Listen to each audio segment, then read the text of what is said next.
শহুরে কোলাহল ও ব্যস্ততা ফেলে কয়েকদিনের জন্য কোথাও একটু বেরিয়ে আসার কথা ভাবতে গেলেই সবার আগে পাহাড়ের কথা মনে পড়ে। এরপরই মনে প্রশ্ন আসে, কিন্তু যাই কোথায়? দার্জিলিং বা গ্যাংটক? না, সে তো আগেই ঘোরা হয়ে গেছে। তাহলে সিকিম? সেখানে তো আবার ধসের ভয়। তাহলে কি এবার একটু অন্যরকম কোথাও যাওয়া যায়? কোনো পাহাড়ি গ্রামে থেকে সেই গ্রামের সাথে আর প্রকৃতির সৌন্দর্যের সাথে মিশে যাওয়া যায় কি? হ্যাঁ, নিশ্চয়ই যায়। তাই আজ আমি খোঁজ দেব ট্যুরিস্টদের আড়ালে থাকা উত্তরবঙ্গের কোলে অবস্থিত ছোট্ট একটি গ্রাম ফাজি, যার নাম হয়তো গুগল করলেও খুঁজে পাবেন না, কিন্তু সবই পাবেন এই ফাজিতে। একদমই রেয়ার একটি অফবিট জায়গা। মানুষজন যেমন কম, সেরকমই শান্ত ও নিরিবিলি। দুদিন প্রকৃতির মাঝে কাটানোর উপযুক্ত ঠিকানা। চারিদিকে সবুজ পাহাড়, বিভিন্ন রকম গাছ, নানা ধরনের পাখি, নিচে বয়ে যাওয়া নদী, চা বাগান, এই সব কিছু নিয়েই প্রকৃতি যেন সবটুকু উজাড় করে দিয়েছে এখানে। ফাজি কিভাবে যাবেন? পৃথিবীর যে কোনো প্রান্ত থেকে আগে চলে আসুন এনজেপি বা শিলিগুড়ি। এখান থেকে ফাজির দূরত্ব মাত্র 46 কিলোমিটার।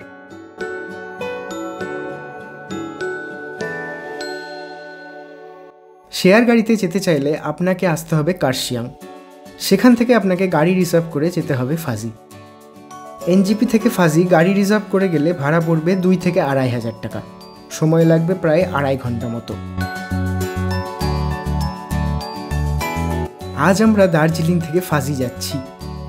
সকাল থেকে খুব সুন্দর ওয়েদার।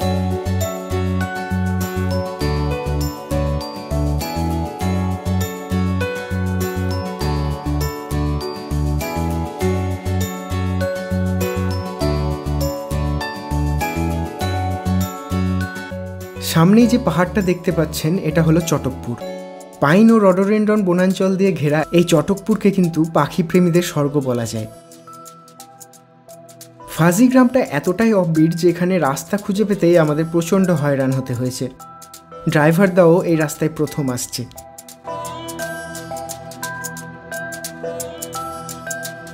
সোনাদা টুং ক্রস করে কিছুটা এসে ডান দিকে এই সাইনবোর্ডটা দেখতে পাবেন।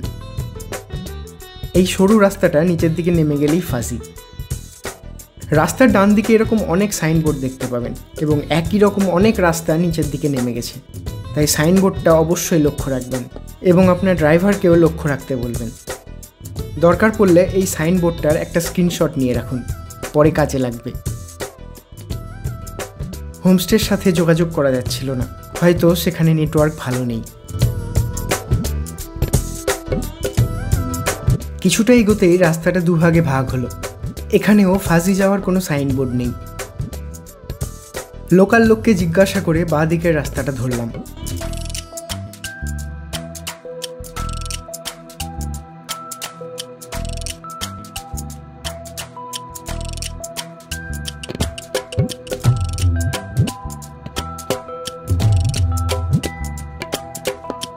কিছুটা পর থেকে এই রাস্তাটা খারাপ হতে শুরু করলো।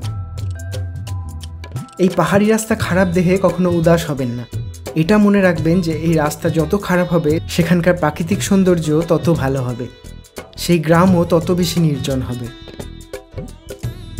গ্রামের ভেতর শুনেছি অনেক পুরনো একটা জলবিদ্যুৎ প্রকল্প রয়েছে, তার জন্যই এই জল বয়ে যাচ্ছে ক্যানেল দিয়ে।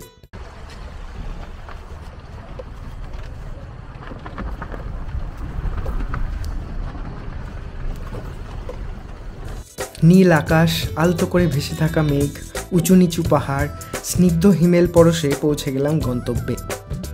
ফাজিতে আমাদের আজকের আস্তানা সুরক্ষা ফার্মস্টে। সব কিছু ঘুরে দেখাবো, কিন্তু তার আগে লাঞ্চটা সেরে নিই। লাঞ্চে ছিল গরম ভাত, ডাল, আলু ভাজা, পাঁপড় ভাজা, শাক এবং চিকেন।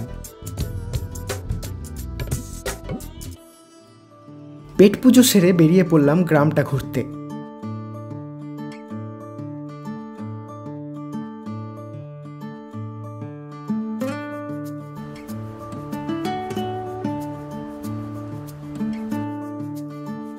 কিছুটা এগোতেই একদল কুকুর এসে ঘিরে ধরল, আর ওদের দেখে দেবারতী ব্যস্ত হয়ে পড়ল।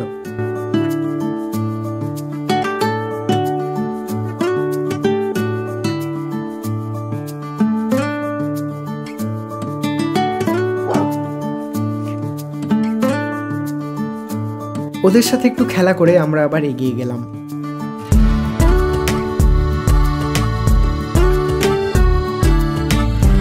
সূর্য ডুবতে বসেছে, হাতে খুব একটা বেশি সময় নেই।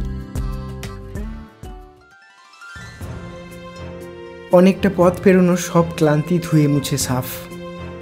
ছোটাছুটির জীবন থেকে কটা দিন প্রাণ ভরে শ্বাস নেওয়া, সমস্ত হিসেব নিকেশ ভুলে সরলতাকে আঁকড়ে বাঁচার যে মজাটাই আলাদা।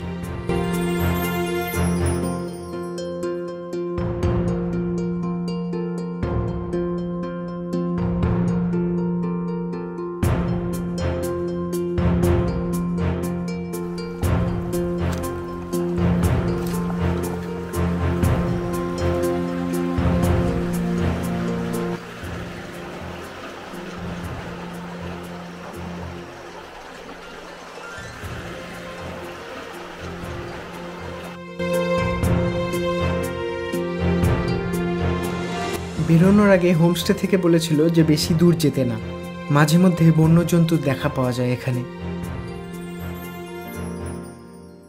এখন হোমস্টের কাছেই একটা জায়গায় রয়েছি।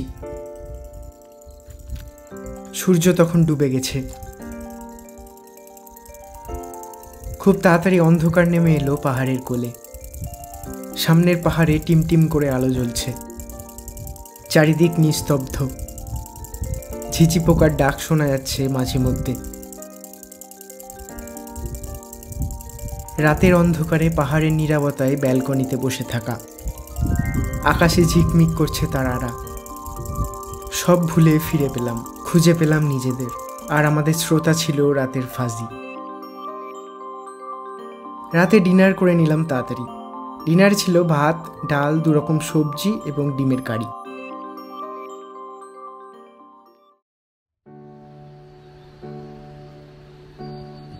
সকালে যখন ঘুম ভাঙল তখন ভোর 5টা।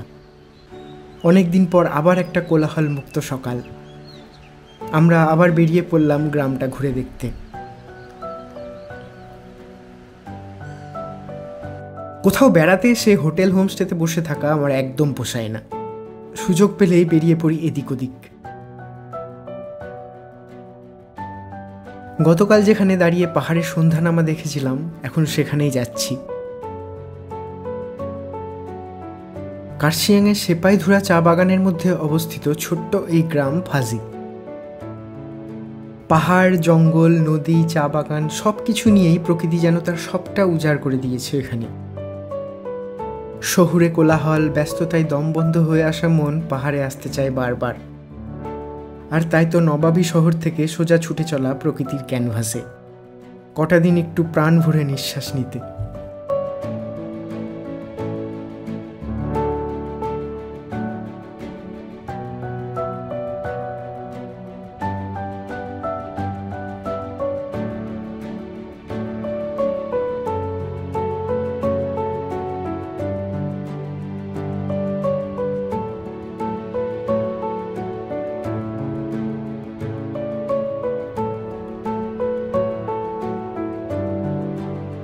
পাহাড়ে যেটা সব থেকে বেশি আকর্ষণীয় লাগে আমার, সেটা হলো এখানকার মানুষের জীবনযাত্রা। কি অদ্ভুত পরিশ্রমী ও কর্মঠ। তা সত্ত্বেও কত সরল এখানকার মানুষের রোজকার জীবনচর্যা।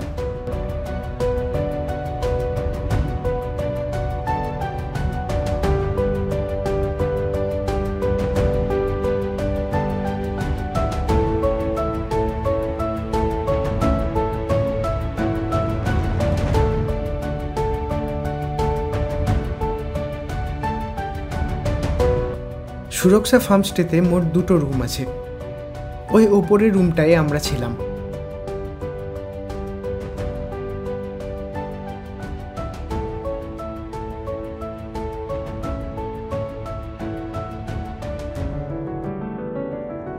এটা হচ্ছে ডাইনিং এরিয়া।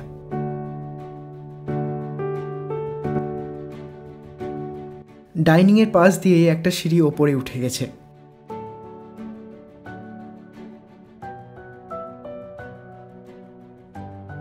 পুরোটাই কাঠের ঘর, তার সাথে 2টো বড় বড় ভ্যালি ভিউ জানলা।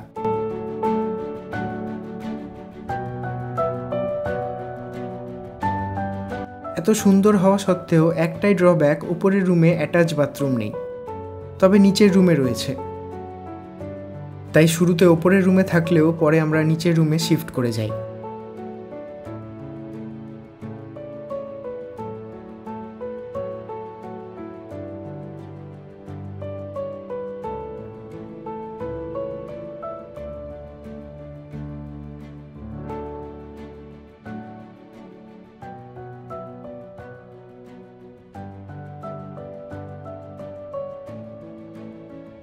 এই যে ছোট ছোট কাঠের বাক্সগুলো দেখছেন, এগুলোতে মৌমাছি চাষ হয়।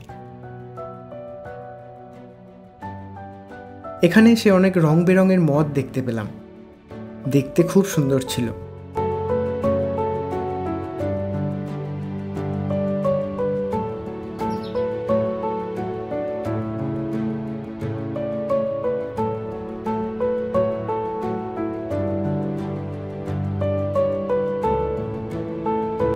সবশেষে যেটা না বললেই নয়, ইনাদের ব্যবহার এবং আতিথেয়তা আমাদের সত্যি মন কেড়েছিল।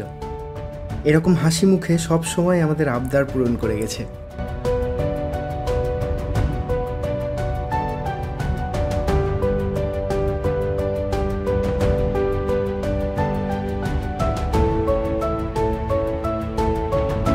রুটি, ঘুগনি আর ডিমের ভুজিয়া দিয়ে ব্রেকফাস্ট সেরে বেরিয়ে পড়লাম নতুন গন্তব্যের দিকে।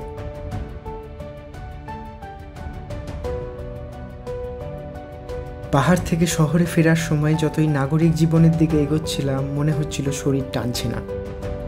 নিদারুণ বেদনায় কাতর হচ্ছিলাম। চিৎকার করে প্রকাশ করলে তা গাড়ির কালো কাঁচ ভেঙে খান খান হয়ে যেত। অন্তরের অসহ্য জ্বালা সত্ত্বেও ফিরতে হচ্ছে সেই নাগরিক জঞ্জালে। স্মৃতিটুকু ফেলে এলাম ফের কোনোদিন ছুটে যাওয়ার আশায়। অফবিট ডেস্টিনেশনের সেরা আবিষ্কার ফাজি।